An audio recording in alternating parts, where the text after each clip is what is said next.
5 berita terpopuler hari ini Selasa 18 November 2025 di Bloomberg Techno Flash 5. Yang pertama, heboh kantor dada di warung kelontong, ribuan investor nyangkut. Investor dikejutkan dengan temuan akun Instagram @parakantorian yang mengunggah bahwa alamat emiten kantor PT Diamond Citra Propertindo Tbk atau Dada yang tercantum di situs resmi Bursa Efek Indonesia atau BEI berada di sebuah warung kelontong beralamat di Jalan Pakalali, Kukusan, Kecamatan Beji, Depok, Jawa Barat. Lokasi ini menjadi salah satu alamat yang muncul saat nama emiten diketik di pencarian Google. Namun Bloomberg Technos menemukan tampilan Dave Apartment yang merupakan properti yang dikembangkan oleh Dada. Meski demikian, hingga kini belum ada klarifikasi dari manajemen terkait perbedaan tampilan fisik bangunan dengan fungsi kantor operasional yang tertera di dokumen resmi bursa.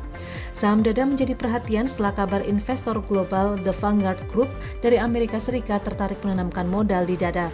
Hal ini membuat banyak pihak memperkirakan harga saham Dada bisa melambung hingga Rp230.000 per lembar saham bila diakuisisi tersebut benar-benar terjadi. Kedua, tren baru konsumen Cina tinggalkan LVMH demi brand lokal. Bernard Arnault, salah satu pemilik LVMH, mengunjungi pusat perbelanjaan Qiantan Taikoli di Shanghai, Cina dan membeli sejumlah barang merek lokal seperti Lou Pugo hingga mampir ke toko tas kulit Songmon yang merupakan affordable luxury brand. Langkah Arnault ini diduga terkait merosotnya penjualan produk luxury brand LVMH di Cina serta bergesernya pasar produk mewah Cina senilai 49 miliar dolar Amerika Serikat ini, seiring melemahnya perekonomian di Cina. Menurut data Big One Lab, penjualan e-commerce Lou Pugo melonjak lebih dari 1000% selama 3 kuartal pertama tahun ini. Sementara penjualan tas Songmon secara daring tumbuh 90%. Sebaliknya, penjualan tas daring Gucci di Cina turun lebih dari 50% dan milik Michael Kors turun sekitar 40%. Kemudian menurut konsultan industri Hangzhou Yitek, di Tmall penjualan merek lokal Cina kini bahkan melampaui merek luar negeri. Lou Pu mencatat penjualan 630 juta dolar Amerika Serikat selama 12 bulan hingga Oktober dibandingkan 57 juta dolar Amerika Serikat untuk Van Cleef & Arpels. Sementara pendapatan Mao Gaping mencapai 125 juta dolar Amerika Serikat, lebih dari 2 kali lipat penjualan Bobbi Brown.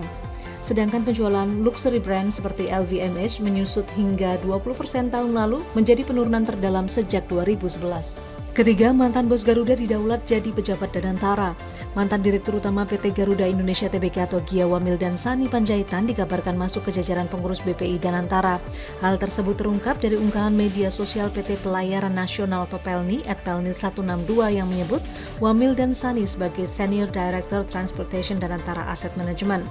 Mantan pilot yang berasal dari TNI Angkatan Udara ini dikenal publik melalui jabatan singkatnya sebagai Direktur Utama Gia pada November 2024 hingga Oktober 2025. Namun perjalanan karir Wamildan telah lama berjalan. Ia pernah menjabat sebagai Director of Safety, Security and Quality Batik Air.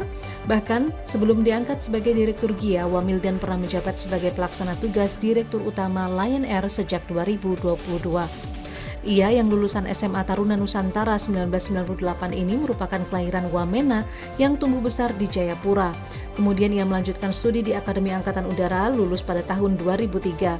Wamildan juga telah mengikuti berbagai program pelatihan internasional termasuk Aviation Medicine Course di Republic of Singapore Air Force 2007, Instructor Course di Royal Australian Air Force 2008, serta Squadron Officer School di US Air Force 2011.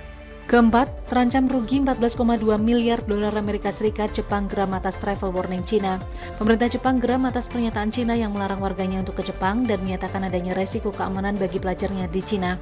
Terbaru, Kepala Sekretaris Kabinet Jepang Minoru Kihara pada Senin 17 November 2025 menyatakan seruan Cina tersebut bertentangan dengan kesepakatan konstruktif antara kedua negara.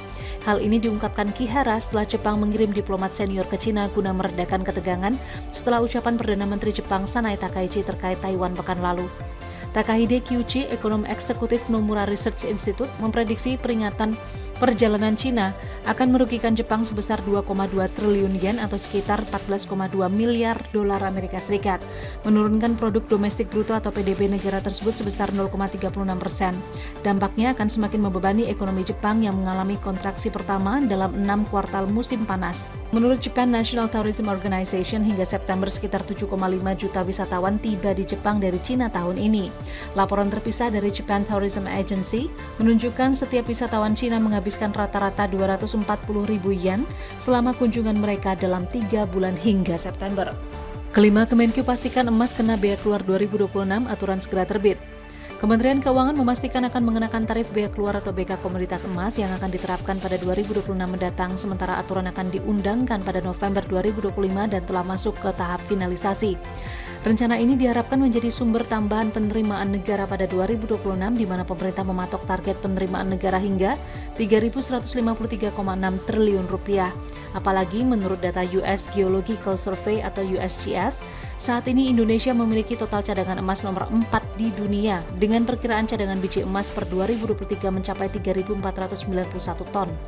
Sebelumnya, Panja Penerimaan membuka usulan mengenakan tarif bea keluar terhadap produk batu bara dan emas pada 2026. Usulan tersebut termaktub di dalam laporan Panitia Kerja Penerimaan Masa Persidangan 4 tahun sidang 2024-2025 tertanggal 7 Juli 2025 lalu. Dalam laporan ini, target penerimaan negara dalam RAPBN 2026 berubah dari kepabeanan dan cukai naik sebesar 0,9%. Itu dia 5 berita terpopuler pilihan Bloomberg Teknos hari ini. Ikuti terus update selanjutnya di www.bloombergteknos.com.